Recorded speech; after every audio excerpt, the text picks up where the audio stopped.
Good evening, Brawlhalla fans, and welcome to a very smooth edition of Brawlhalla patch notes for beta version 1.9.1. Now, in this patch notes video, we'll be going over mainly the changes from version 1.9.0, as 1.9.1 contained mainly bug fixes and a few art, sound, and gameplay updates to the new casual, quote-unquote, casual game modes that were added in 1.9. So in this video, I'll be covering the 1.9.0 notes. First and foremost is Relics. Relics are now unlocked for testing and are fully unlocked for us in all modes except matchmaking, which essentially means that they can be used in custom lobbies and training and offline. Now, for those of you who aren't familiar with Relics, they allow you to customize your stats. The devs are asking that we test this system and provide as much feedback as possible to them. Now, it's been under some discussion in the past as to whether or not the stats were balanced and how people would react with this, and according to the feedback that I've received directly from the devs, they are hoping to use this system as a way to determine any gaps in balance in the stats as they exist currently. I am looking at you, strength stat. You are a guilty culprit. But for now, you can adjust the relics. You can have a different combination of stats for all of your favorite characters, and this basically will let you add up to a +2 or -2 modifier to all of your stats with various combinations. Now, I'm not too keen on the design of the implementation for this, but I'm interested to see what kind of long-term ramifications this is going to have. I've only played about 5 hours of gameplay on this new patch, and while the relics are helping in filling in some key gaps in certain characters such as low move speed or very low attack speed, it is also concerning as to what 10 movement speed Hattori and 10 attack speed Cassidy is going to do to the balance of the game, but that is why we are currently in closed beta. Let's move on. Next up is new game modes. Brawl Ball is now live in custom online and couch party, and Bombsketball. Now, these game modes are awesome. They are a huge amount of fun. Bombsketball I'm not as much of a fan of, but Brawl Ball is quite possibly some of the most entertaining 2v2 action I have had to date, and already the community has responded loud and clear by saying they want to see this in the next 2v2 mini tournament, and I am all for that happening. This is super fun, and it's a refreshing break from all of the 1v1 action that has been going on as of late. So if you have some friends, or you can hop in a stream and join a bunch of people, definitely take some time to check out Brawl Ball. It is super fun. Next up, we have new specials for Sentinel. All of his heavy moves have been updated with both weapons. Some of them, for lack of a better term, are swaggy as heck. I mean, we're talking shoryukens, dash punches, big epic hammer swings, and some incredibly interesting edge-guarding tactics that can be employed, and his original Qatar signature move is no longer ridiculously overpowered as it once was, so definitely check out Sentinel's new signatures. They're awesome. Next up, we have a new taunt. The Don't Leave Me Hanging taunt is now in store. You can now get your Valkyrie involved in celebrating. Character lore has been added, and there is a new entry for each legend, and this is pretty hilarious and epic. You should definitely take the time to check that out in the legend page, which is found at the bottom of the main menu. Definitely check that out, as it seems like the devs had a lot of fun coming up with creative backstories for all of our favorite legends. Next up is Founders Plates, which have been added. You can show off your support and match preview KO plates and the score screen, adding a little bit of extra flair for all of us who've bought the Founders pack. Next up, via community requests, the practice mode while waiting for matchmaking now skips the opening Valkyrie drop and zooms the camera in farther than normal play. They've also added a way to disable item spawning during training mode, and hurt boxes can now be enabled for viewing in training mode. PC support for Geotech VX2 PDP Afterglow for PS3, updated controller support for Xbox One controller on Mac, fix for control stick implementation and interpretation for GameCube controllers using Mayflash brand adapters, and improvements to controller left stick interpretation, which is now more lenient on diagonals during throws than other times. Next up, we have a huge amount of tweaks to a large number of powers in the game. First off, and probably one of the more interesting ones, is they've decreased the recovery time and added a short cooldown to all recovery powers. I haven't seen too much of an impact on gameplay with this yet, but it's interesting to see that they have taken this into account, considering that some moves, such as the spear and axe recovery moves, had a fairly long recovery time to them in comparison to, say, the guitars or some of the other moves. So this is making recoveries a little bit more useful than before.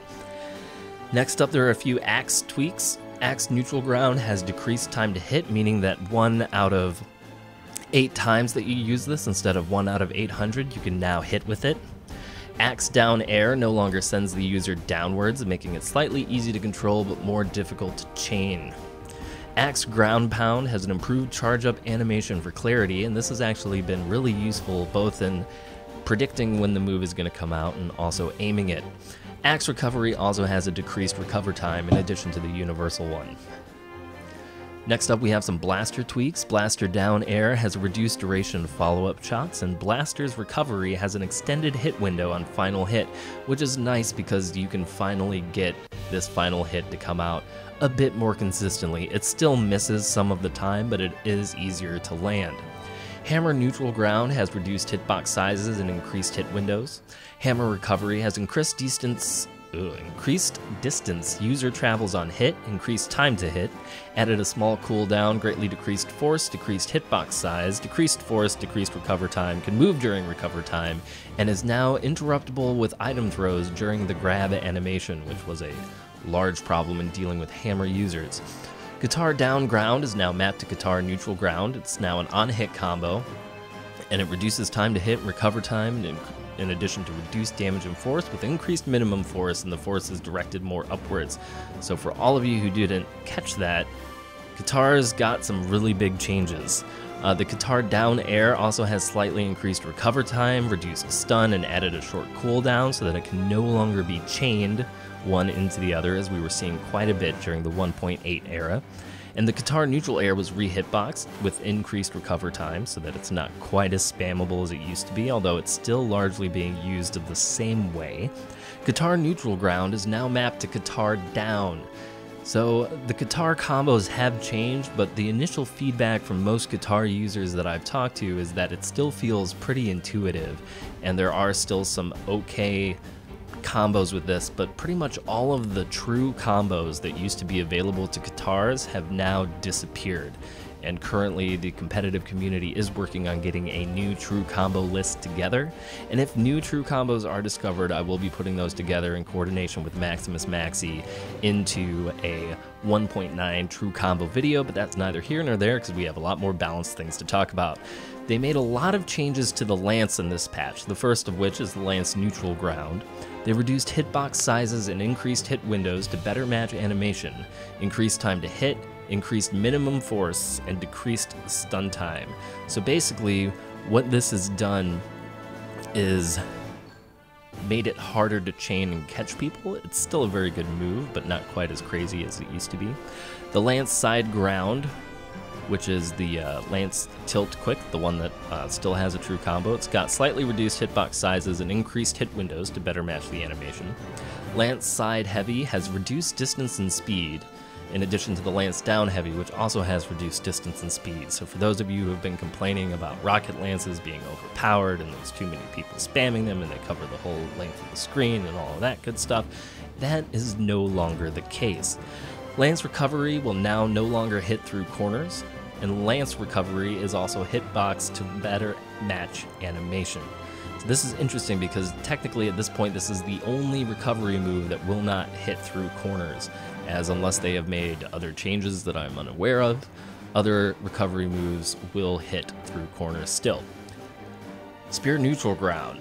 They increase the minimum force on first hit to prevent cases where the second hit moves past the target. So effectively what they've done is made one of the best neutral moves in the game even better.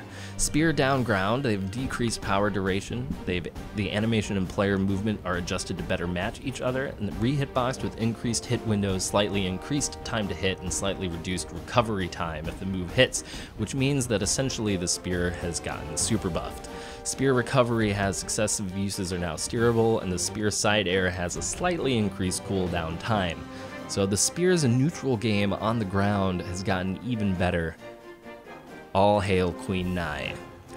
Next up, we have some sword tweaks. The sword neutral air, they improved the animation so that it would telegraph better. The sword down air, they also improved the animation to telegraph better. The unarmed neutral air, our favorite multi-hitting kick punch thing, they fixed an issue where the duration between the second and third hit was longer than the stun time. Unarmed down air has a reduced recovery time, and they've added a short cooldown, so it's a little bit harder to do multiple ground stomps into people. Unarmed recovery now has a reduced hitbox size, which I'm not a big fan of. I feel that the unarmed uppercut recovery move was already pretty low priority to begin with, and reducing the hitbox size just continues to hurt those who occasionally need to go unarmed. But we'll see what kind of effects that has over the course of this patch. Lucian neutral blasters, power behavior and range should more accurately match animation, which means that this move is not quite as overpowered as it used to be, but requires further testing to see if his blaster's signature move is truly borked at this point or not. I did notice that it wasn't catching out as many people as it used to when I played him the other day, but we will see how this plays out in the long run. The Orion neutral spear signature has been re-hitboxed, with the hitbox that occurred after the move was clearly over has been removed. There was a buff with the Orion's signature spear move, or a bug rather, that caused it to have a much longer hit duration than intended, especially at the end of the move, so that has been fixed. Next up, Scarlet neutral lance. They've reduced hitbox sizes and increased minimum charge time, or as the rest of us call it, startup frames. So it takes a little bit longer to do the neutral lance move with Scarlet, and also the side lance on Scarlet, they've reduced the hitbox sizes. They have changed 3 of Teros' signature moves. The first is the side axe signature, reduced minimum charge time and time to hit, which means it's going to come out faster. Teros down axe has a slightly reduced minimum charge time and time to hit, and slightly increased hitbox size, which means that this move is also slightly more useful, although still very difficult to do on reaction. It still needs to be done off of a crazy predictive read. And the Teros side hammer signature now has reduced minimum charge time, which means it comes out faster, and increased travel speed and distance. The distance amount seems completely negligible, and honestly I haven't really been able to feel too much of a difference with Teros' improved signatures. I could be wrong, but it feels like they made some changes, but they're not having a deep impact on the way Teros is played. He's still incredibly slow, even with good relics. So I would like to see Teros and the axe get some more love, but we'll see if that happens in a different patch. Moving on, let's go to some general gameplay changes. First off, if you continue to hold down after doing a ground pound attack on a soft platform, there is now a short pause before dropping through the platform instead of forcing you to let up on down and then press it again. Now, when you barely clip the bottom of a wall during a recover, it is now slightly easier to stick to the wall than slip underneath. Items now time out faster. Throwing now has a minimum charge time of 5 frames, and dexterity does not affect this time. This basically means that throwing is now slower for everyone across the board. It is now much more difficult to get a throw out in time to stop some of the crazy gaps that people have in their combo strings. So, not quite sure if this is going to stay in the game or if we're going to be able to complain loud enough, but at this point, with items only being good for interrupts, you have to ask, why would you make this slower? Why would you make this slower? I'm not sure. What they have done, however, is decrease the recovery time after throwing by 9 frames, which means you can throw and move afterwards faster, but I don't think that was the actual issue, so I'm not sure what they were trying to do here. Maybe we'll get more clarity on that soon. They've added a very small delay between releasing throw and throwing to help networking. You can now throw items down through soft platforms that you are standing on, and you can also now, and this is a significant one, you can now ground pound through platforms. There is also now a cooldown on using the throw button to catch items, which means that spamming the throw button no longer works. However, according to tech specialist TWK Smash, he does say that plinking, as he has suggested in one of his tech videos, still does seem to be fairly effective.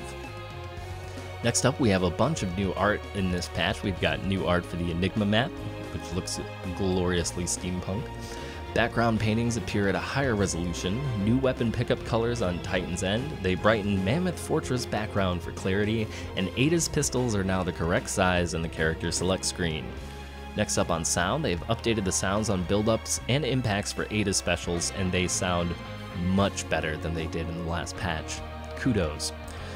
For the UI, the game modes are now represented by icons in the settings menu inside Character Select. The following user options have been added to the post-matchmaking game. Add as friend, report user, press X at controller or throw on keyboard to toggle this option.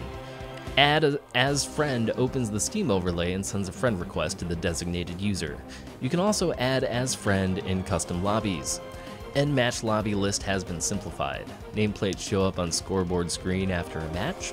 Custom player themes now work in the match preview screen. Match preview screen has new art and it looks very nice. New look to the combat broadcast, which also looks very slick, and by the combat broadcast they basically mean the titles at the top of the screen that announce when someone has been knocked out, or this also new addition, First Strike has been added to the combat broadcast and announces who made the first knockout. Performance section is up next. Match preview screen, minor performance improvements, and improved rendering of animated platforms. Finally, there were a few bugs that they knocked out in this last patch, and they fixed a bug that showed a player as disconnected in the lobby list in post-matchmaking when they were not. They fixed a bug where rebinding a left shift in space would sometimes not save in between sessions. Fixed one where attempting to activate a power that was on cooldown could activate the group snap and put your character in a nod animation state. They fixed a bug that was causing ties to not break properly during the dexterity-based tiebreaker.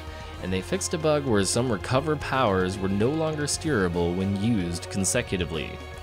So that is the recap of patch 1.9, and people have been saying to me that this is the most fun that they have had with Brawlhalla and a new patch in a very long time. I think probably since 1.6, when ranked 1v1 got put in. This is really exciting stuff. The Relics are having a very interesting impact on the way that characters are balanced and the way that they play, which essentially means that you can make anybody viable, except maybe Taros, because the axe still needs some love, and his signature still needs some love. So with the exception of Taros, you can play Thatch the way that you play Hattori, you can give Sentinel Lucian stats, you can give Gnash, Orion, and Ada all straight 5 out of 5 for all stats and just make them complete powerhouses. There are some incredibly fun things that you can do, like give Cassidy 10 attack speed and you can give Scarlet 10 force. I'll just say right now that the 10 force doesn't really seem to do that much, but it's interesting and it's fun and people are having a lot of fun experimenting. Additionally, Brawl Ball is something that everybody seems to be having a blast with. And I played for over an hour the other night and had a ridiculously good time, so if you guys have been thinking about coming back to Brawlhalla, now is a perfect time to do it. There is a lot going on, and this game is still super fun. Now, as far as the balance ramifications and the tier lists and everything else, I'm honestly not sure how I'm going to be able to develop tier lists for a patch that basically says, don't worry, stats are meaningless because you can change them. Signature moves are cool, because at this point, essentially, it seems like the best look at balance that I can do is take a look at everybody's signature moves and ask who has the best signatures, and base it on that. Because with Relics in the mix, it's just a crazy festival of nonsense. Now, we've already identified some small gaps in how stats work and what seems to be prioritizing for everyone, where there's a big emphasis on everything but force, which is largely considered useless. But I'm sure that all of this is eventually going to make its way back to the devs, and they're going to continue to balance the game around it. So even though that 1.9 is a very interesting and chaotic transitionary period, I have nothing but high hopes and excitement for the future of Brawlhalla with whatever next big patch and balance changes come up.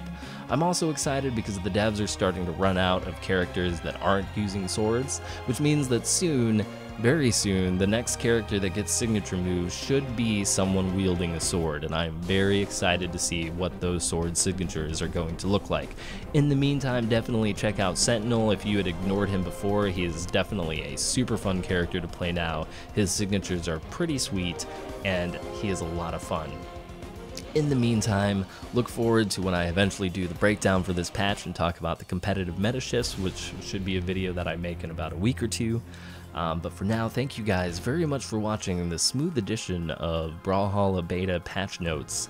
I really do appreciate it. Remember, if you like this video, to hit the like button, share it with all of your brawling friends, and I'll hope to see you next time for the next Brawlhalla video.